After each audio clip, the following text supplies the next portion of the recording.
alegría, hermanos, nos volvemos a reunir para celebrar el nombre del Señor.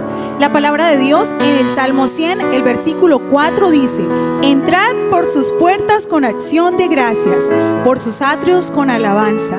Alabadle y bendecid su nombre. Vamos a celebrar juntos, agradecer porque Él es bueno, su bondad, su fidelidad, su protección y su amor. Cantemos todos juntos.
La fe comienza donde la palabra de Dios se conoce.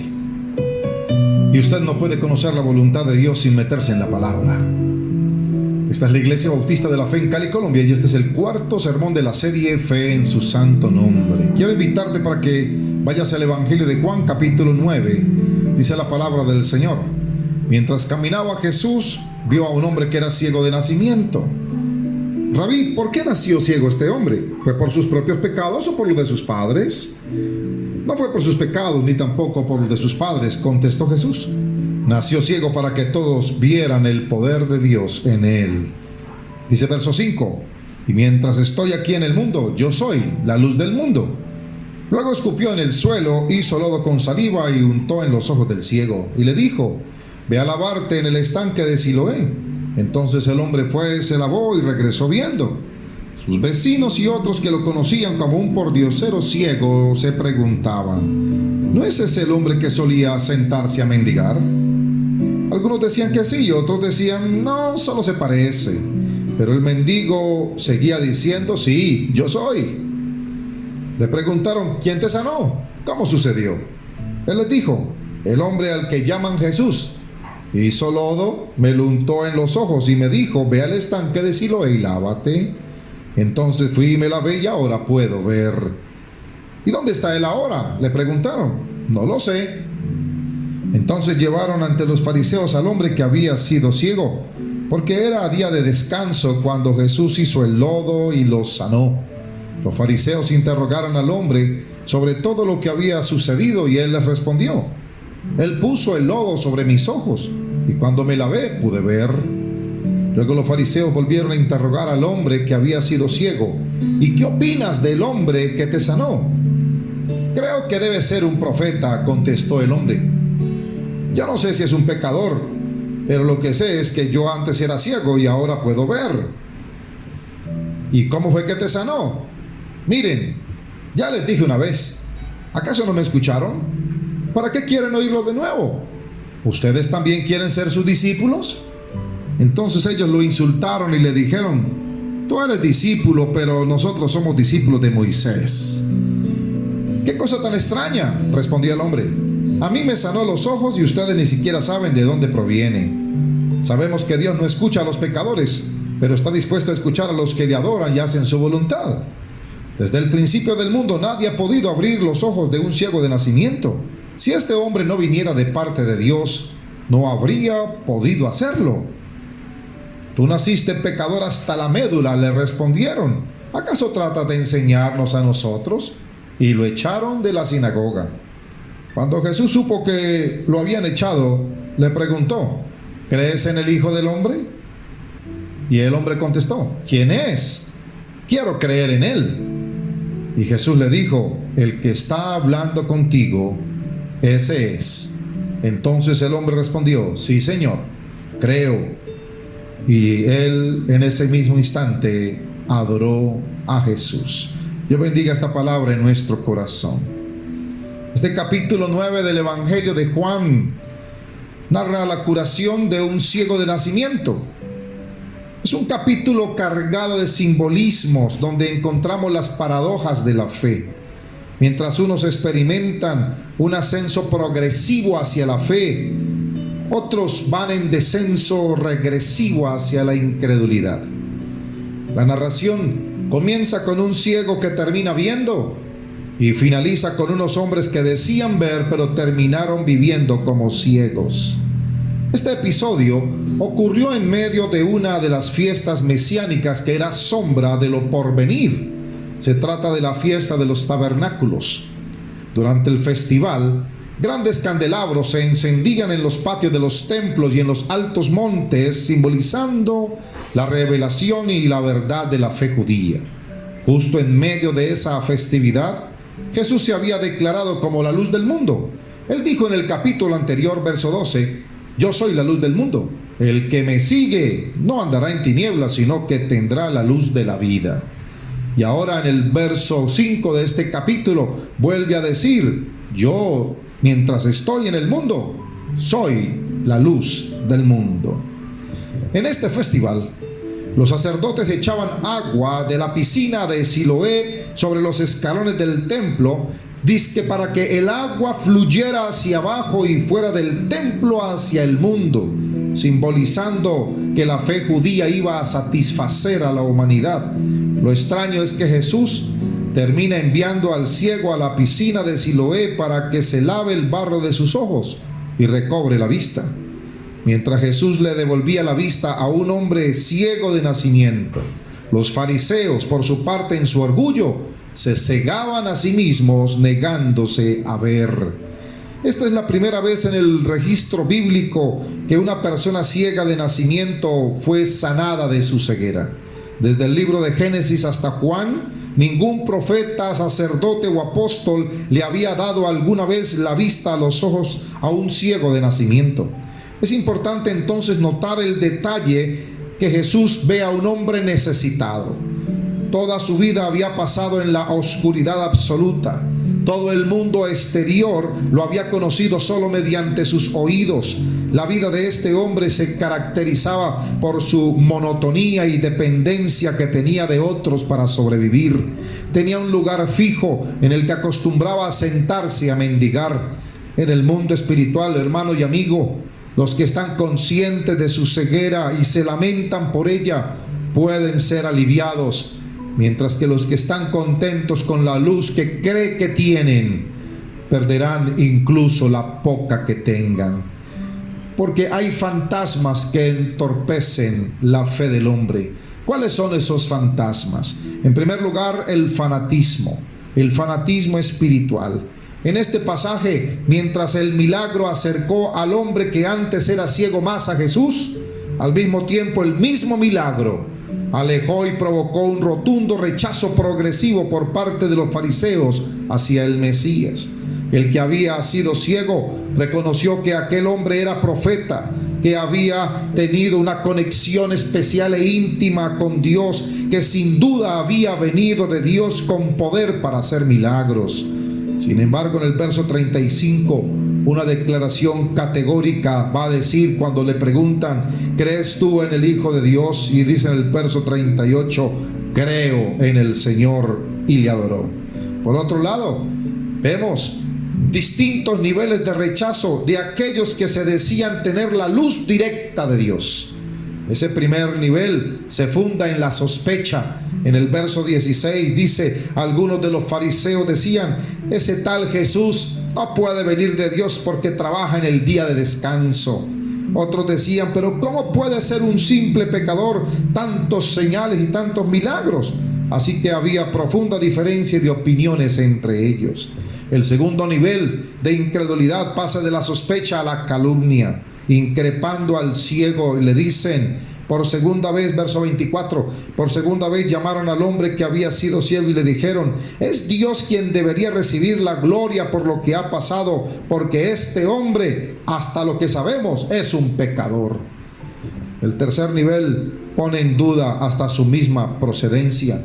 En el verso 29 dicen los fariseos: sabemos que Dios le habló a Moisés, pero no sabemos ni siquiera de dónde proviene este hombre. Fantasmas que entorpecen la fe del hombre: el fanatismo, pero también el sectarismo. Los fariseos le tenían prohibido acercarse a la sinagoga a aquel hombre y le rechazaban por su incapacidad, por ser ciego de vista. Lo extraño es que después que recupera la vista lo siguen rechazando, ahora por su prejuicio religioso. En el verso 35 nos dice que Jesús oyó que lo habían echado afuera. Entonces los discípulos se acercan y le dicen: ¿te enteraste de lo que le pasó al ciego? Lo echaron de la sinagoga. Antes el hombre vivía excluido por su enfermedad y sus limitaciones. Ahora vuelve a ser excluido, pero esta vez por sus convicciones y su fe en el Mesías.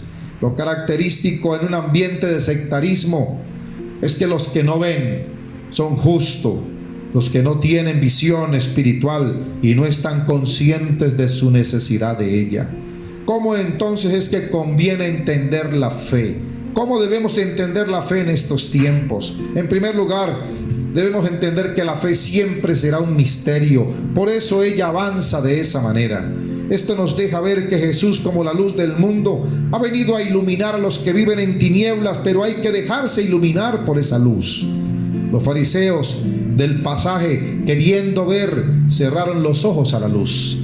Su falsa seguridad les hizo pensar que no necesitaban más luces que las que le daba su religiosidad. Ellos se creían los administradores de la luz en Israel. Lo que no sabían es que en realidad estaban en medio de tinieblas a causa de su pecado, del mismo pecado del que no querían salir. Por eso dice el verso 39 en el capítulo 9: entonces Jesús le dijo: yo entré en este mundo para hacer juicio, para dar vida a los ciegos, para demostrarles a los que creen que ven que en realidad son ciegos. Verso 40. Algunos fariseos que estaban cerca lo oyeron y le preguntaron: ¿estás diciendo que nosotros somos ciegos? Y Jesús les contestó: si fueran ciegos no serían culpables, pero siguen siendo culpables porque afirman que pueden ver. Así que, hermano, es un misterio la fe, y entender la fe conviene descubrir en ella humildad, porque la fe es incompatible con la soberbia. Por 3 veces el ciego confiesa humildemente su ignorancia. Él afirma no saber nada. Mientras tanto, los fariseos 3 veces igualmente de manera rotunda se basan en su sabiduría, pretendiendo saberlo y conocerlo todo. Y esto nos deja ver el lado opuesto de la fe, la incredulidad. La incredulidad es un pecado de autosuficiencia. El incrédulo se apoya en sus propios valores en lugar de apoyarse en Dios y fiarse de Él. Creer que Dios es incapaz de remediarle en sus necesidades, no cree en el proyecto salvífico de Dios. La incredulidad puede alabar a Dios con los labios, pero tener su corazón muy lejos de Él.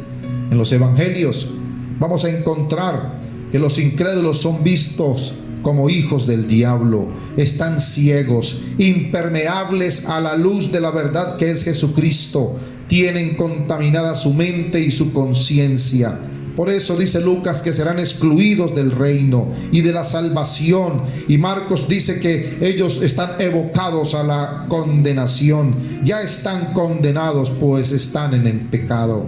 Sin duda, la incredulidad es incompatible con la vida eterna. Hermano, en los evangelios encontramos decenas de situaciones en las que la fe puesta en Jesús creó siempre una atmósfera de expectativa que terminaba en milagros, sanidades y liberaciones. El común denominador era creer de todo corazón que Jesucristo podía hacerlo. Así ocurrió en Mateo 9 con aquella mujer que padecía flujo de sangre. Ella estaba persuadida de que si lograba tocar el manto de Jesús sería curada, como en efecto así ocurrió. O en Lucas 7, cuando el centurión romano creyó que bastaban las palabras de Jesús para curar a su siervo. Como en Marcos capítulo 10, el ciego de Jericó no dejó de gritar hasta que el Señor se detuvo y le concedió la vista. O en Marcos capítulo 5, aquel hombre llamado Jairo, que mientras le decían que no molestara al maestro porque su hija ya estaba muerta, sin embargo recibe del Señor una respuesta contundente: no temas, Jairo, ten fe solamente. Como aquel padre del muchacho epiléptico a quien Jesús no le convence su tímida petición cuando le dice: si puedes, ayúdanos. Y Jesús le dice: ¿cómo que si puedes? Entonces el hombre comprende enseguida y responde con un grito personal: creo, Señor, ayuda a mi poca fe. Y pudiéramos seguir dando ejemplos. Testigos de todas estas cosas, los apóstoles se dieron cuenta de la importancia capital de la fe para experimentar el poder de Dios y le pidieron al Señor que se las aumentara. El maestro les dio aquella respuesta que siempre ha sido enigmática: si tuvieran fe como un grano de mostaza. Sin embargo, precisamente esa fe fue la causante de que no hiciesen milagros en Nazaret, la aldea donde el mismo Jesús se había criado. Hermano, la fe que opera el milagro es aquella que rechaza el testimonio de los sentidos naturales, que mira a la palabra de Dios como la única evidencia suprema de algo que es verdad o no. Hoy esa palabra está viva y llena de poder, tan ciertamente como entonces, para todo el que la recibe de la forma en que fue recibida en aquella ocasión. La fe consiste en aceptar esa palabra como palabra de Dios y en depender de ella para que realice lo que dice. Bienaventurados los que tienen verdadera fe en la palabra del Señor. La fe quiebra el hechizo esclavizador de la atracción del mundo. Al obrar así, la fe nos lleva hacia la obediencia con libertad y con gozo. Dios y su santa voluntad lucen hermosos, no gravosos. El nuevo nacimiento ha quitado aquello que nos cegaba. El arma para poder hacer la batalla espiritual en el mundo es la fe en Dios. En 1 de Juan capítulo 5 verso 4 dice: porque todo lo que es nacido de Dios vence al mundo. Y esta es la victoria que ha vencido al mundo: nuestra fe. La fe demanda que estemos conectados a Dios. La fe comienza donde la palabra de Dios se conoce, y usted no puede conocer la voluntad de Dios sin meterse en la palabra. La fe es un estilo de vida. En 2 de Tesalonicenses capítulo 1 dice que la fe crece, así que su fe va a crecer mientras la use. Del mismo modo será la sabiduría. Santiago afirma que si alguien es falto de sabiduría, se la pida a Dios y Él se la dará a todas las personas libremente, pero si se pide con fe. Hermano y amigo, que nuestra fe se eleve para poder vivir libre y sabiamente una vida llena de gozo en el Espíritu Santo. Hoy quiero invitarte para que recuerdes la fidelidad de Dios en tu pasado y todo el cumplimiento de sus promesas. Dedica tiempo para darle gracias a Dios por su intervención en situaciones anteriores. Eso te recordará su amor y su provisión. Medita en las promesas que están en su palabra, porque te darán la seguridad de que Él seguirá supliendo tus necesidades. La Biblia dice que nuestro Padre Celestial está siempre presente con sus hijos y nos ha dado su Espíritu para fortalecernos y alentarnos. Déjame invitarte a regar la fe creciente con la palabra de Dios. Si usted pide dirección bíblica, el Señor le dirigirá los pasajes que tienen que ver con su situación. Te dará ayuda emocional y espiritual tanto como necesites. Pasa tiempo en la meditación de la palabra. Piensa devotamente cómo aplicar su mensaje cada día a tus propias circunstancias. Déjame hoy invitarte a decidir creer en Dios y en sus promesas. El Señor ha demostrado ser fiel desde el primer momento de la creación. Es inteligente poner nuestra confianza en el Señor. En esta hora, permíteme invitarte para tener una fe fuerte, una fe bien cimentada. Debemos cooperar con Dios. Nuestra naturaleza humana complica las cosas, lo cual nos hace vulnerables a las dudas. Pero en esta ocasión, permíteme invitarte. Si decides confiar en el Señor, todas tus dudas serán reducidas por la fe en su santo nombre. Padre, te alabo y te bendigo, te exalto, te glorifico y te doy gracias, porque nos invitas a creer en ti, porque has permitido que podamos creer en el nombre que es sobre todo nombre. Ayuda a la fe de cada persona que escucha este mensaje y permite que durante esta semana y el resto de su vida pueda crecer espiritual, moral, mental, física, material, financieramente. Permite que puedas tú incrementar su gozo, su expectativa, su paz y su bendición. Te lo pedimos, Padre, en el nombre glorioso de nuestro Salvador Jesucristo. Aleluya. Amén. Ahora permíteme que podamos tomar la Santa Cena en este tiempo. Y quiero invitarte allí donde estás, que puedas tomar una porción de pan y una bebida y podamos juntos tener este momento tan solemne, tan significativo para la fe de la iglesia.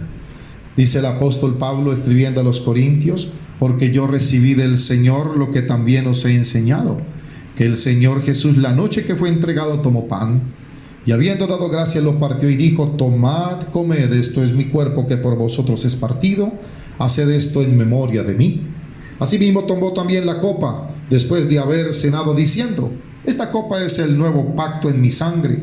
Haced esto todas las veces que la bebiereis en memoria de mí. Así pues, todas las veces que comiereis este pan y bebiereis esta copa, la muerte del Señor anunciáis hasta que venga.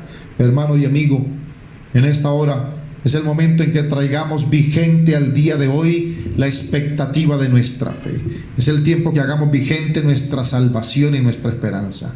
Quiero invitarte para que tomes una porción de pan y tomes algo de bebida y podamos, en el nombre de Jesús, tener memoria de todo lo que Él ha hecho en nuestra vida. Viva la salvación como si fuera hoy el primer día que usted la recibe. Traiga vigente y actualice su fe hasta el día de hoy y permita que pueda crecer todo el tiempo de manera integral. Así Dios lo prosperará en todo, como prospera su fe, como prospera su esperanza. Padre, glorifícate en este tiempo en la comunión de tu Iglesia Bautista de la Fe y de todos los hermanos que en el Espíritu se unen a nuestra comunión. Glorifícate, Señor, en la paz de Cristo, trayendo a nuestro espíritu tu gloria y tu favor, con acción de gracias en Cristo Jesús. Amén. Podéis comer y beber de ella todos.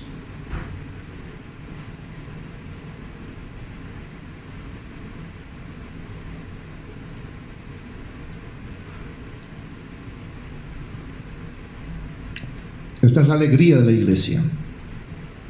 Estamos contentos de saber que el Señor está en medio de su cuerpo. Somos el cuerpo de Cristo.